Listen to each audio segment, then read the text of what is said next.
Hi, this is N.W.O, people, and yeah, I know you haven't heard from me for a while. I've been, a bit busy with work and doing geometry, working out the drop over certain distances over Earth curvature. Yeah, because that's what normal people do, working out drop over curvature. All right, geometry. All right.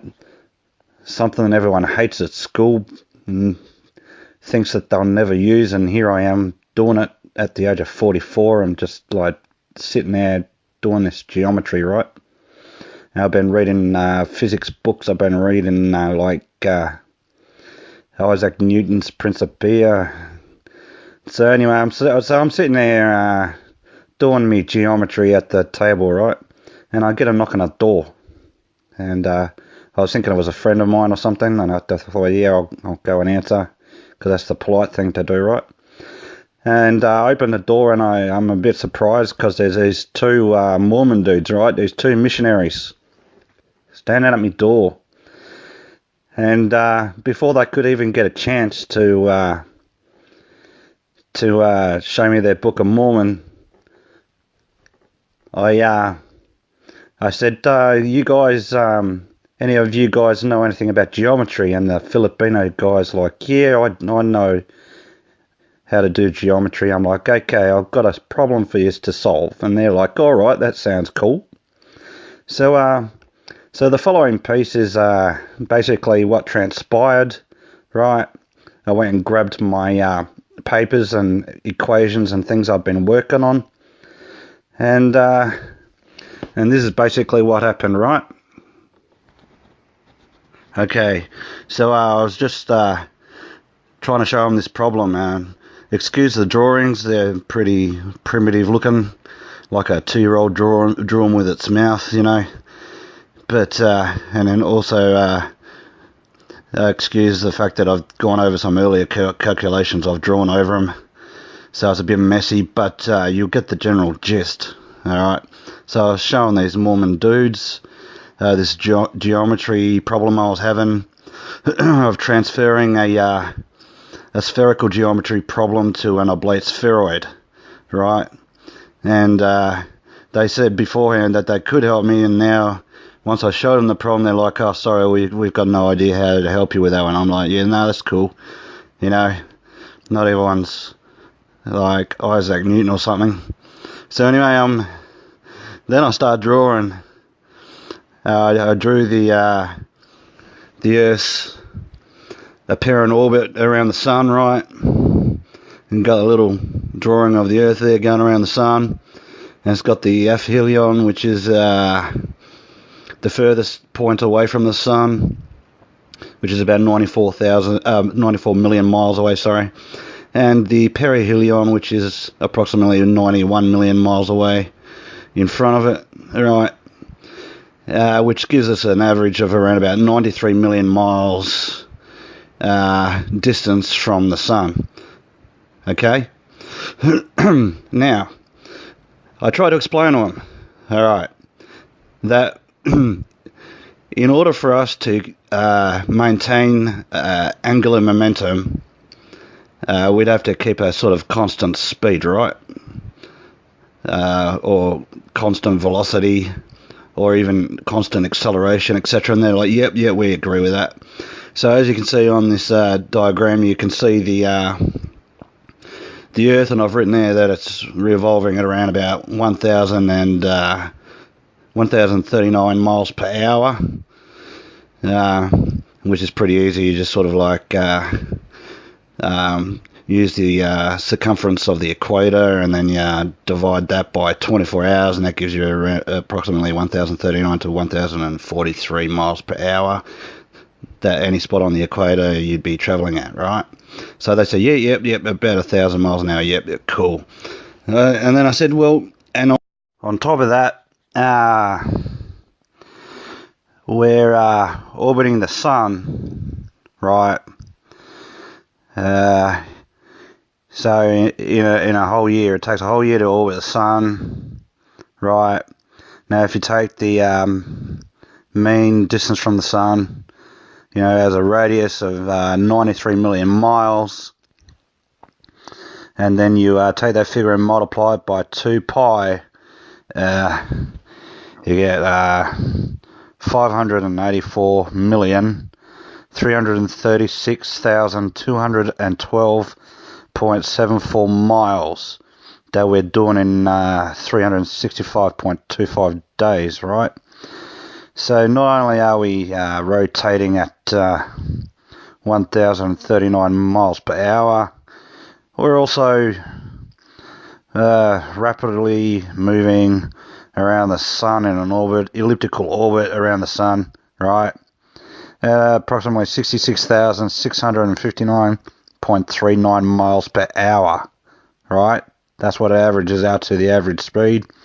It's 66,659.39 miles per hour. And they're like, yep, cool, yep, yeah, yep, that's right. Okay. Now that's calculating it at the sun being in a state of rest, right? The problem with the whole theory is the fact that the sun is apparently moving, and it was Galileo who came across this discovery by looking at sunspots and determining that he determined that it was moving. And so they've calculated it to be moving at around about 483,000 miles an hour. And they're like, yeah, that sounds about right. And it's sort of orbiting the Milky Way, and that's all orbiting the Great Attractor, right, etc. And so I said, okay, so the aphelion is the furthest distance we are away from it in our orbit. So in order to catch up with it, we'd have to accelerate, right? And I said, yeah, that makes sense. It's sort of like, you know, you're going to overtake a truck that's going 100 kilometres an hour safely on a road. You want to be going faster than the truck. You wouldn't want to be sitting next to it. Otherwise, it's going to smash into you as it goes into the merge lane, right? So you have to be going faster than the truck, okay? And that's the same here. If the Earth is not going to sort of ram into the sun, it would have to be going faster than the sun, which is 483,000 miles per hour, right? In order to get to the perihelion, which is the closest distance to the sun. And then as we go around there and go back towards the aphelion, we're apparently decelerating. So we're going slower again. So I said, how is that possible, right? How is it possible that we could be accelerating to more than 483,000 miles per hour while rotating at 1,039 approximately miles per hour, right? And not feel it?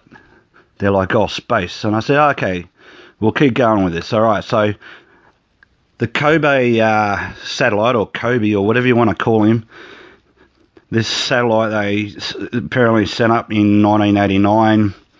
It sort of measured our velocity or our speed in relation to, or you know, with the point of reference being the apparent radiation from the Big Bang, right?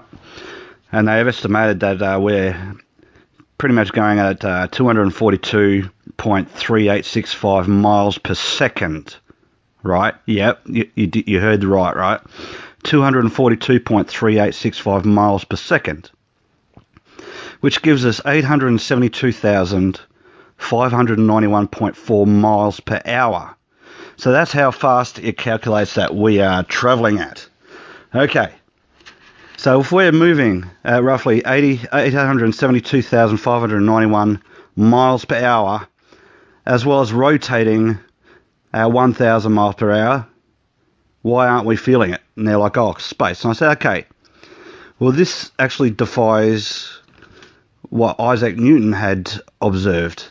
You see, he observed that because of the Earth's rotation and the actions and of the sun and the moon upon it, even though this is all in space and from 93 million miles away.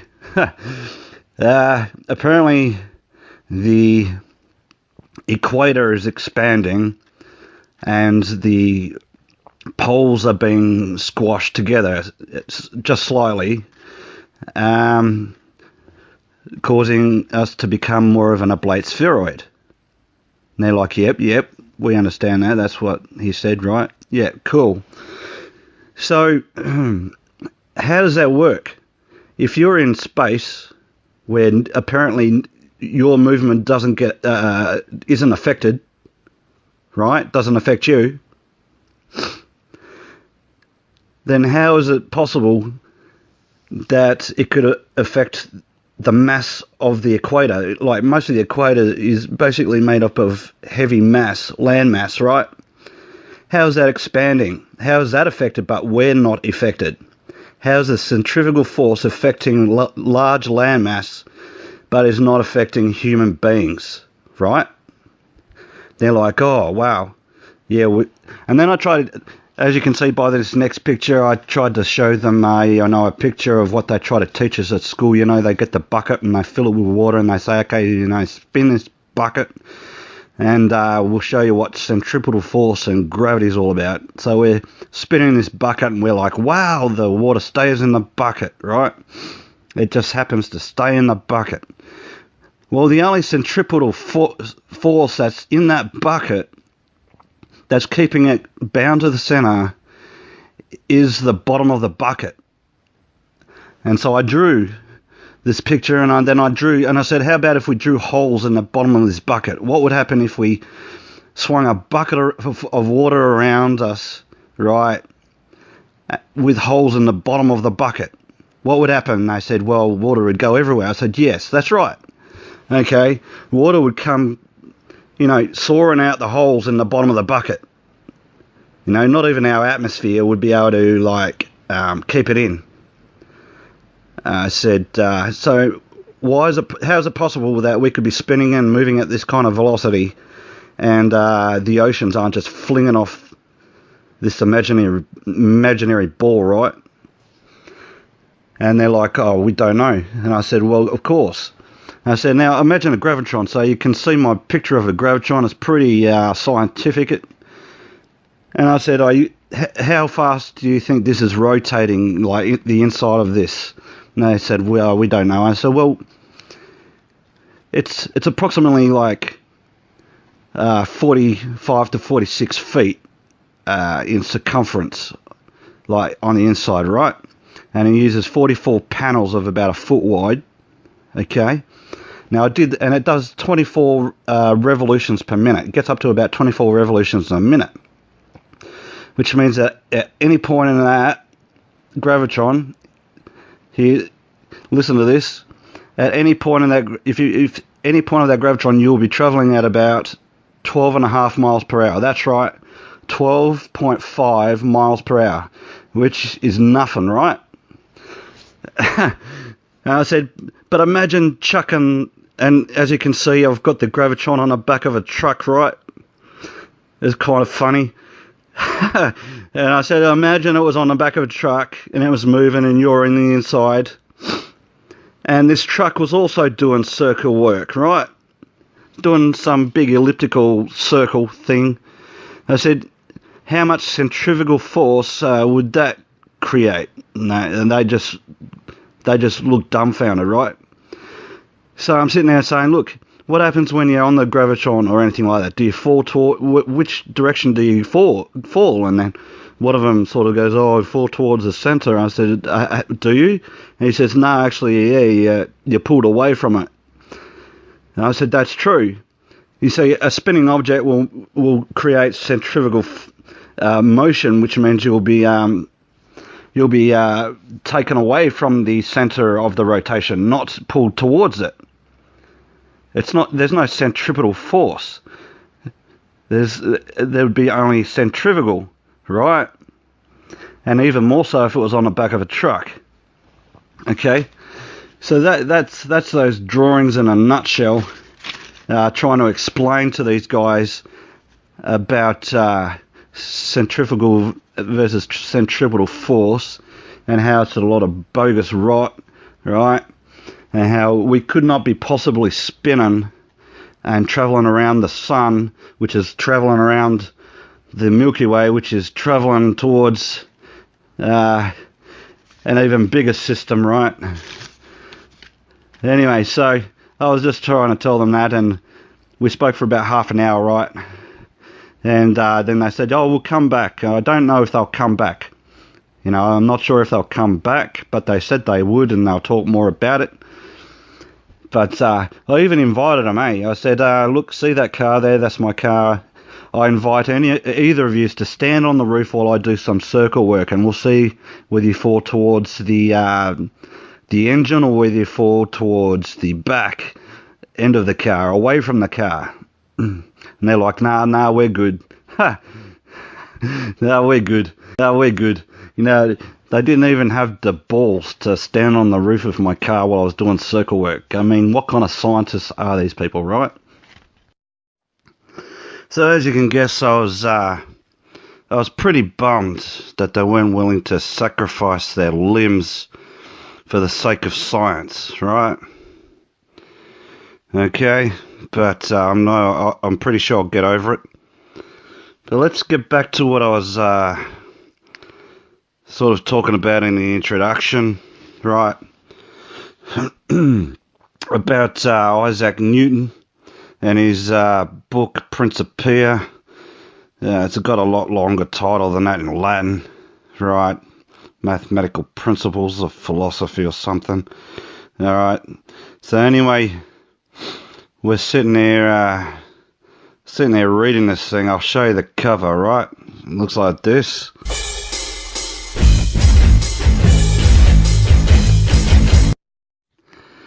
And as you can see, this book is pretty heavy, right? But this is what I've been reading while I've been doing all my geometrical equations, okay?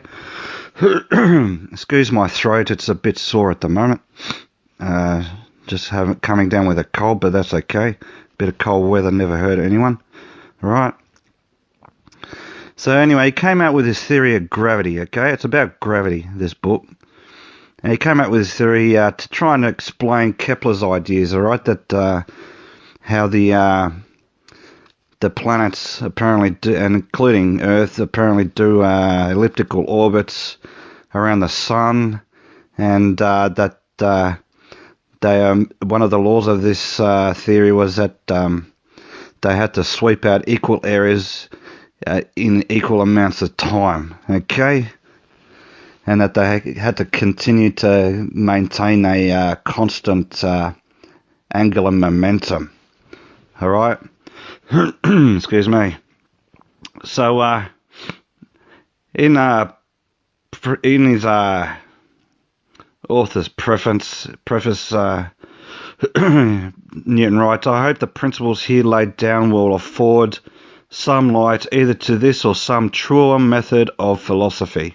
See, he did have some doubts about this.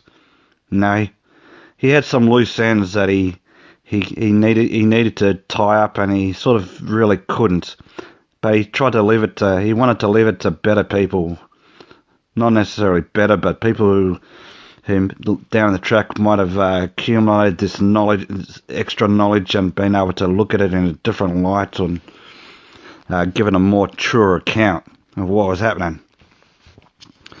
So anyway, that's what I'm seeking to do. So in his axioms, which is one of the chapters, axioms or laws of motion, the very first law of motion states, every body perseveres in its state of rest or of uniform motion in a right line unless it is compelled to change that state by forces impressed thereon.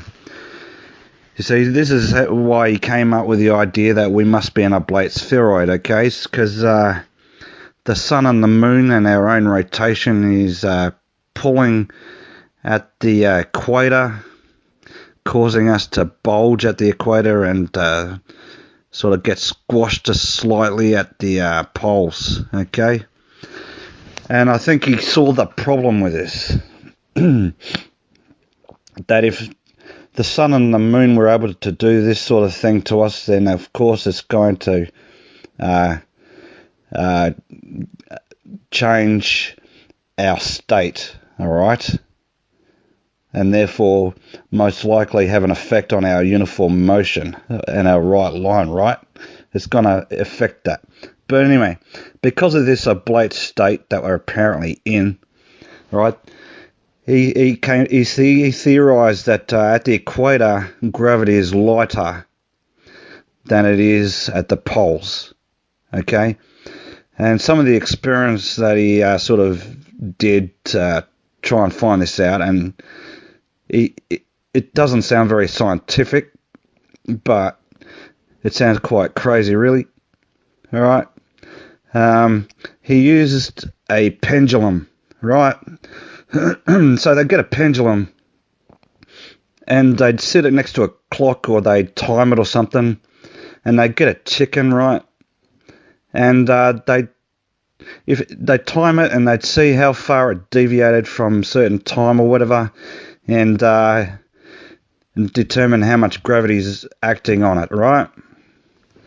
I mean, to find out if gravity was working or not working, if it was heavier at one place than another, then I could think of better things than a pendulum, yeah? I mean, in those days, they might not have had dumbbells or anything, but they would have had, like, weights and scales, right? For commerce and trade and stuff, they would have had weights. They could have just grabbed a weight. They could have grabbed a scale, right? They could have gone to Ecuador, and they could have weighed it there. Then they could have, like, sailed over to freaking Russia or something, and then they could have weighed the same thing with the same scales. And if it was out, then they could prove their theory. But they didn't do this. They used a pendulum, okay? And they discovered that gravity was lighter at the equator, okay? But then someone wrote to him and said, like, dude, pendulums are made of metal, and they're susceptible to fluctuation.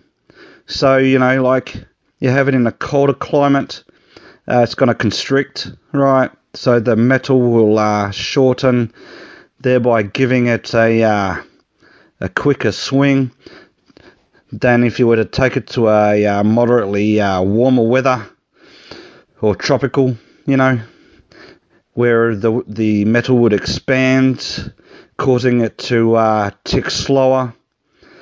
So it would affect the outcome of this experiment, right? And of course, he sort of put this in the back of his book, He sort of acknowledged that was one of the problems. And another one of the problems was that Paris, which is about 48 degrees plus, above the equator, that Paris itself was experiencing lesser gravity according to pendulums, okay? So it doesn't sound very scientific. As I said, I'd rather grab a 10-kilogram dumbbell nowadays. I'd grab a 10-kilogram dumbbell, I would weigh it in Australia, then I'd take it to Ecuador, and I'd weigh it there, and if there was any fluctuation, then that would prove their theory right. If there wasn't any fluctuation, then it goes to prove it's rubbish, okay? But, if their theory was right, then there wouldn't be a uniform 10-kilogram dumbbell on Earth.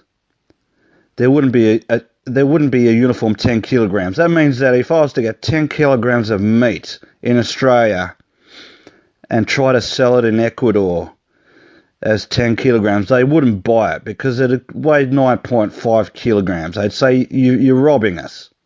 Okay, so the whole so-called global marketing thing, right, wouldn't work.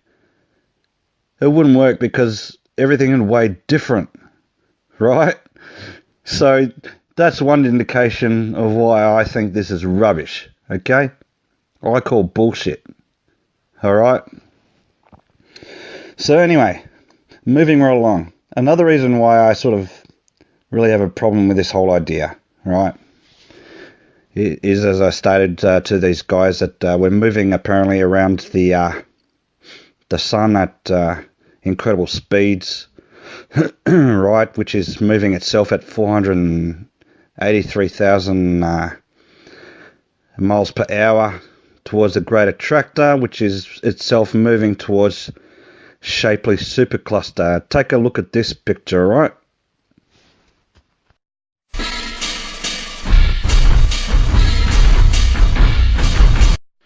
Yeah, that's right. This Shapley or Shapley supercluster is apparently the biggest thing in the universe at the moment, right? So we're all revolving around it while revolving around the sun, you know. And lucky for me in Australia, this supercluster just happens to be sort of like in my sky, right? Right above my house. I'm looking above my house and I see the freaking Milky Way and I see the Norma cluster, and right up there is the Shapley supercluster. So we're actually going south first to the supercluster, right? And it's right above me, so lucky me, right? Okay, this is what I don't think is right, okay? Is that the fact that we're moving at this such greater velocity toward this thing, right? We'd have to be. Right, if we use the Shapley supercluster as a point of reference, and if it's moving itself around another universe or something else or another cluster, then our speed does exponentially increase. Okay. Now, going back to the original point, if that was the case, okay, the equator and the land masses around the equator, if they are bulging because of our rotation and everything else, right, then we should experience the effect or the influence of this, okay? We should experience it. For them to say that we don't is rubbish, okay? You can't say cause gravity, like so many people say, right? Everyone's like, you know, everyone's answer is cause gravity. Right? Cause gravity. Why don't we feel this cause gravity? Why are we still on the earth? Cause gravity. I've explained, you know, anything that's operating in a circular sort of motion is going to cause centrifugal force.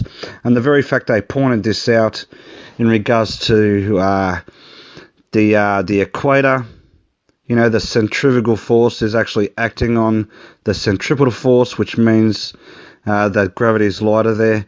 See, that goes to prove, right, that there is centrifugal force that would be operating on us. We'd be flying off the planet at that kind of velocity, okay? And the fact that we're not only just going at a uniform speed, we're actually accelerating from the aphelion to the perihelion, okay? We'd have to be. And that's if we were sort of doing this orbit that was sort of going from behind the sun to in front of the sun and all that sort of stuff. I mean, it even gets even more complicated, right? It gets even more complicated when you have a sort of vortexal orbit, right? Where you've got this orbit that's going sort of what's a vertical sort of orbit around the sun.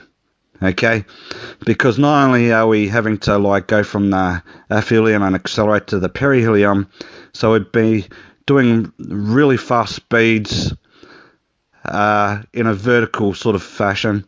We'd also be going horizontally or laterally, right, to keep up with the sun. Okay, and on top of that, the moon would be also having to do the same thing in order to keep up with us. So it's all rubbish, okay? It's all rubbish, all right? Now, if you don't believe me, well, all right, let's just take a look at this picture, okay? We'll take a look at this picture of the Earth. It's a computer-generated image of Earth, and I've compared it here to Russia's picture from space. Well, apparently from space, right? Now this is the first picture is one of Earth that sort of been modelled after what how the scientists and the physicists have sort of described it, right? It's an oblate spheroid that is more a bit more of a pear shape, right? Whereas the other one down below looks like just a like a glamorized version of the blue marble that NASA came up with, okay? Which was also a CGI picture, okay? All right. Now the first one sort of looks like a CGI picture on the bottom there. Looks like a CGI picture. The top one, the second one, it looks like a mouldy sort of rotten potato that's been thrown in the wash with a tie-dye shirt. Okay. It doesn't even look like a planet. Okay. We couldn't even live on it. We couldn't live on it. And we certainly couldn't live on it if that was trying to like accelerate around the sun. It wouldn't happen, okay? You know, if you're looking at this sort of stuff and they're saying this is science, you know they're talking rubbish, okay? I mean, start thinking for yourselves, people, all right? Don't sit there and say, well, you know, science, you know, because gravity. And don't go sitting there saying, oh, you only believe in geocentric or flat earth because of religion and stuff. That's rubbish, mate. Just have a look at it, okay? Like, you look at, for instance, what Isaac Newton said about, like, atheists, okay? He says, opposition to godliness is atheism in profession and idolatry in practice. Atheism is so senseless and odious to mankind that it never had many professors. So don't go trying to defend scientists when they say that sort of stuff about atheists, okay? Alright, here you are saying gravity and saying that flat earth is all about religion, right? And yet you have this guy who you champion as the champion of gravity and oblate spheroids and stuff. And he's basically saying that atheists are stupid, okay? And they're a blight to humanity, all right? So don't go defending someone who's not going to defend you, okay? It just doesn't make sense, all right? But I'm not here to sort of make enemies here. I'm just trying to point to the truth, all right? Get to the heart of the matter. And the heart of the matter is basically that science has been telling us a lot of lies and a lot of rubbish, okay? And just encourage us all to get out there and do some research for yourself. Look into geocentricity, all right? Aristotle, look up Aristotle and Ptolemy and many others who have looked at different models of the Earth and of the universe, and do some thinking for yourself. Don't just accept what teachers tell you, or what the scientists have tell you, or what the television tells you. You know, don't get brainwashed. Start thinking for yourself. I hope you've seen sense of what I've said, right? I hope you've seen it and you're thinking to yourself, yeah, that's right. That doesn't sound sensible. That doesn't make sense. That's not rational. Okay, it doesn't make sense. All right, so start thinking for yourself, and I think that by investigating these things, I believe you will all grow an appreciation for the world you live in. Okay, I mean, there's nothing wrong with appreciating the world you live in and appreciating the people that are in this world, all right? We're all brothers and sisters, and we should all look out for each other and all respect one another, okay? And, yeah, just keep it real, people, and stay tuned, because in my next video I'm going to be looking at, excuse my throat again, I'm going to be looking at flat earth math, okay? There's been a few accusations thrown at it, so I'm going to discuss that and show how I work out drop over curvature, okay? And we're going to be discussing things I've looked at over long distances, all right, myself, because I've actually gone out and done this thing myself. I haven't just listened to what other people have said to me, okay? I mean, I used to be a heliocentrist, okay? I followed, excuse me, theologians and like Dr. Henry Morris, who's a creation scientist, okay? He's the father of creation science. You know, I've read his Genesis record and I've even got his study Bible, you know. And he's all for the heliocentric, and it was only when I started looking into this stuff for myself, you know, that I saw how wrong these people are. You know, even Christians can be wrong, okay? So look into it yourself just as I have, and I'm going to continue to do this, you know, weather permitting. All right? All right, keep it real, and I'll see you next time. God bless.